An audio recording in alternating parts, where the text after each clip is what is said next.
हेई पीप, কেমন আছো তোমরা? सो दोस्तों, रिसेंटली मैंने एक ऑस्ट्रेलियन हॉरर ड्रामा मूवी देखी जिसका नाम रेलिक है। रेलिक 2020 के 3 जुलाई को रिलीज हुई थी, जिसे ऑडियंस और क्रिटिक्स द्वारा बहुत ही अच्छे रिस्पांस मिले थे। सो आज आगे इन दिस वीडियो मैं आपको रेलिक मूवी की स्टोरी को कंप्लीटली नैरेट करने की कोशिश करूंगा। नाउ वीडियो शुरू करने से पहले if you are new in this channel then please do subscribe and hit that notification bell इन ऑल, ताकि ऐसे ही इंटरेस्टिंग वीडियोस की नोटिफिकेशन सबसे पहले आपको मिले। सो फॉर नाउ वक्त को ज़ाया ना करते हुए without any further due let's begin.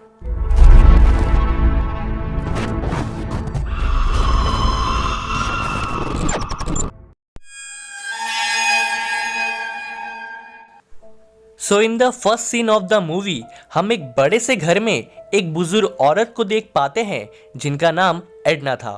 Edna for some reason बिना कपड़ों के खड़ी हुई थी एंड उन्हें देखकर ये लग रहा था कि उन्हें कुछ भी आइडिया नहीं है कि वो क्या कर रही है। नाउ यहाँ से सीन शिफ्ट होकर कहानी 1 साल बाद से शुरू होती है, जहाँ एडना की बेटी के और पोती सैम उससे मिलने उसके घर आते हैं। बट घर पहुंचकर के और सैम को एडना पूरे घर में कहीं भी नहीं मिलती and they also notice some unusual things like पूरा घर बिखरा हुआ था, घर के हर जगह पे काले धब्बों के निशान थे, फ्रूट सड़ चुके थे एंड घर के जगह जगह पे बहुत ही नॉर्मल नोट्स लिखे हुए थे लाइक दवाई टाइम पे ले लेना इत्यादि। ना दोस्तों, इन सारी चीज़ों को देखकर हम व्यूअर्स ये समझ पाते हैं कि एडना को भूल जाने की बीमारी थी जिसे डिमेंशिया कहते हैं। इस बीमारी में इंसान हर छोटी छोटी चीज़ों को भूलने लगता है and they where completely trapped on their mind.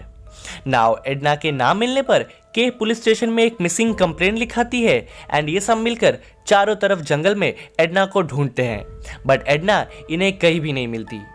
Now आगे शाम को एडना के पड़ोसी का बेटा जैमी, जो कि सैम के बचपन का फ्रेंड था, वो आके सैम से मिलता है, बट सैम नोटिस करती है कि जैमी उस घर के अंदर जाने से डर रहा था, जिसका रीजन सैम समझ नहीं पाती।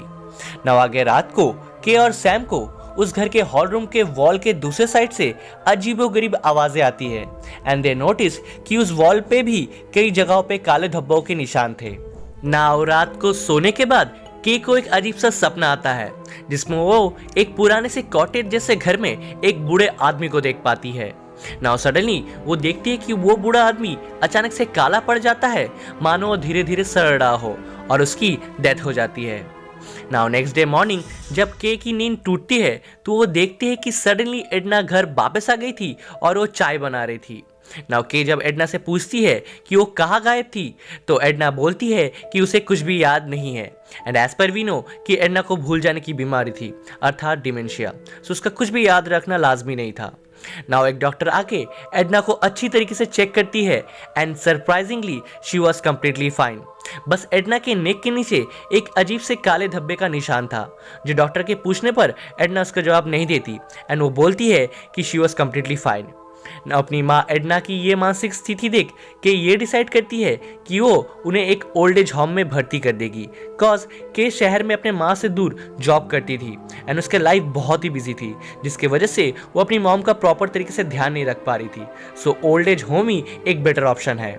नाउ रात को सैम को उस घर से एक कॉटेज जैसी घर की स्केच मिलती है जिसे प्रीवियस नाइट के ने अपने ड्रीम में भी देखा था। के सैम को बताती है कि ये उसके पर दादाजी का घर था और उन्हें भी डिमेंशिया था। के बोलती है कि इसी बीमारी के वजह से उनके घर वालों ने उन्हें अकेला छोड़ दिया था और उसी घर में उनकी डेथ हो गई थी और उस घर के कुछ पार्ट्स को इस घर के बनते वक्त इस्तेमाल भी किया गया था। नाउ रात को के एडना को उसके बेड पे सुलाती है तो एडना डर के बोलती है कि वो मेरे बेड के नीचे है।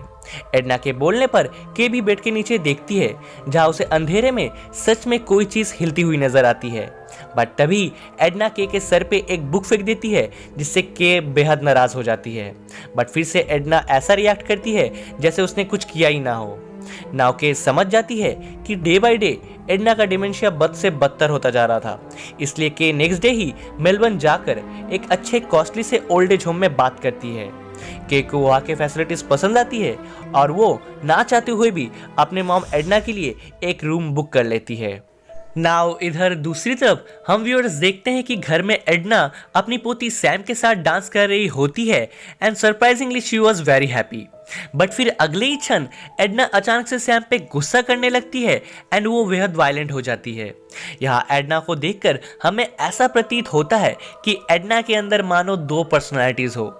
नाउ इधर एडना एक बार अपनी पोती सैम को ये भी बताती है कि जब से वो आया है सब कुछ खराब हो गया है एंड उसके आने के बाद से ही मेमोरीज भी खत्म हो रही है, जिसे सुन सैम को कुछ समझ नहीं आता कि एडना एक्चुअल में किसके बारे में बात कर रही है।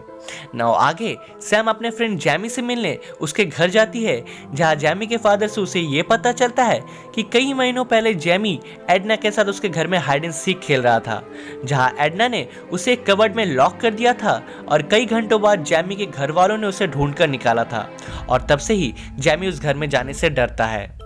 नाउ आगे रात को फिर से के को वही ड्रीम्स आते हैं जिसमें वो उस कॉटेज जैसे घर को देखती है, बट अब की बार उस घर में वो अपने दादाजी को नहीं बल्कि मॉम एडना को देख पाती है। नाउ नेक्स्ट डे मॉर्निंग के एडना को हाथ में एक फोटो एल्बम लिए जंगल की तरफ जाते हुए देखती है। के तुरंत ही एडना को फॉलो करते हुए जंगल के अंदर जाती है तो वो देखती है कि एडना उस एल्बम के फोटोज को जमीन में दफना रही थी एंड कुछ फोटोज को खा जा रही थी। के अपने मॉम को रोकने की कोशिश करती है बट एडना गुस्से में बोलती है कि यही एक चारा है उसे अपने मेमोरीज को बचाने का, जिसे सुन के अब बेहद रोने लगती है और अपने बीमार माँ को घर के अंदर वापस ले आती है। वेल नाउ यहाँ दूसरी तरफ सैम को अपनी नानी की हालत देख, जैमी वाला इंसिडेंट सुन और इस घर की हालत देख उसे इस घर में कुछ गड़बड़ लगती है, इसलिए वो उस घर को अच्छी तरीके से इन्वेस्टिगेट करने लगती है। नाउ सर्च के दौरान सैम को स्टोर रूम में एक हाइडिंग डोर मिलता है जिसके अंदर उसे एक रास्ता मिलता है और वो अंदर आगे बढ़ती चली जाती है। आगे जाकर उसे कुछ नॉर्मल से नोट्स मिलते हैं विच मीन्स कि एडना भी इधर आती थी। नाउ सैम अब उसी रास्ते वापस बाहर जाने की कोशिश करती है बट उसे अब वो डोर वहां नहीं मिलता and she was trapped over there. दरअसल दोस्तों स्टोर रूम के अंदर वो एक भूल भुलैया थी, इसलिए ही सैम को प्रॉपर दरवाजे का रूट समझ नहीं आ रहा था और वो अंदर गुम हो गई थी। नाउ यहाँ हम ये भी समझ पाते हैं कि स्टार्टिंग में जब एडना मिसिंग थी तो वो भी इधर ही ट्रैप्ड हो गई होगी एंड सही रास्ता मिलने के बाद वो दूसरे दिन सुबह वापस आ गई थी। नाउ यहाँ दूसरी तरफ एडना अपने बाथ टब में नहा रही होती है, जहां हम व्यूअर्स क्लियरली देख पाते हैं कि एडना के चेस्ट का वो काला धब्बा अब धीरे धीरे उसके पूरे शरीर में फैल रहा था और एडना उसी काले धब्बे को मिटाने के लिए नाइफ से अपना स्किन काट रही थी। नाउ तब उधर बाथरूम में के भी आ जाती है और वो एडना से पूछती है कि उसके चेस्ट को ये क्या हुआ है, बट तभी घर की इलेक्ट्रिसिटी चली जाती है एंड एडना भागकर तुरंत ही स्टोर रूम के उसी भूल भुलैया के अंदर चली जाती है जिसके अंदर सैम भी फंसी हुई थी। नाउ के भी अपने मॉम को फॉलो करते हुए एक कैंडल जलाकर उस भूल भुलैया के अंदर जाती है और वो देखती है कि एडना की अपर लेयर की वाइट स्किन अपने आप ही उतर रही थी एंड एडना वायलेंटली के पे हमला करने लगती है। नाउ के वहां से भागती है और उसे उधर सैम भी मिल जाती है। ये दोनों मिलकर उस भूल भुलैया के एंड में जाकर दरवाजा ना मिलने की वजह से वहां के वॉल को तोड़ देते हैं एंड ये दोनों घर के हॉल रूम में आ पहुंचते हैं। नाउ अब इन दोनों का पीछा करते हुए एडना भी हॉल रूम में आ जाती है और फिर से इन दोनों पे हमला करने की कोशिश करती है बट सैम एडना के सर पे मार उसे बेहोश कर देती है and here we clearly see कि एडना की हालत भी सेम अब के पर दादाजी जैसी हो गई थी जैसा कि उसने अपने सपने में देखा था एंड अब वो भी शायद धीरे धीरे मर रही थी। वेल नाउ के और सैम तुरंत ही उस घर से बाहर निकल जाते हैं and they were about to leave that place but तभी के को उसके दादाजी के बारे में याद आता है कि कैसे उनके अंतिम दिनों में भी उन्हें मरने के लिए अकेला छोड़ दिया गया था एंड अब के भी वही सेम चीज अपने मॉम के साथ कर रही थी। नाउ अपनी गलती का रियलाइजेशन होते ही के फिर से उस घर के अंदर जाती है एंड अपनी मॉम की बची कुची व्हाइट स्किन को निकालकर उनके ब्लैक बॉडी को किस करती है एंड उन्हें बेड पे लेटाकर आखिरी बार के लिए खुद भी उनके पास सोती है। नाउ सैम भी अब उधर आकर अपने मॉम के पास सोती है और सैम को सरप्राइजिंगली के गर्दन में भी वही काले धब्बे का निशान दिखता है विच मीन्स ये डिमेंशिया की बीमारी जेनेटिकली के को भी थी एंड इन फ्यूचर शायद के की भी हालत अपनी मॉम जैसे होने वाली थी एंड इसी सिनेरियो पे मूवी एंड हो जाती है। सो दोस्तों ये थी रेलिक मूवी की स्टोरी एंड आई नो कि आप लोगों के मन में इस मूवी को लेके काफ़ी सारे सवाल हो गए। सो दोस्तों लेट मी क्लियर दिस कि इस मूवी में हमें एक मैसेज देने की कोशिश की गई है कि बूढ़े हो जाने पर कई सारे लोग अपने माँ बाप को अकेले छोड़ देते हैं एंड उनकी जिम्मेदारी नहीं लेते, और उस दौरान माँ बाप किस फेस से और किस मेंटल ट्रॉमा से गुजरते हैं हमें वही हॉरर के एंगल से दिखाने की कोशिश की गई है। नाउ चलिए मैं थोड़ा और क्लियर कर देता हूँ।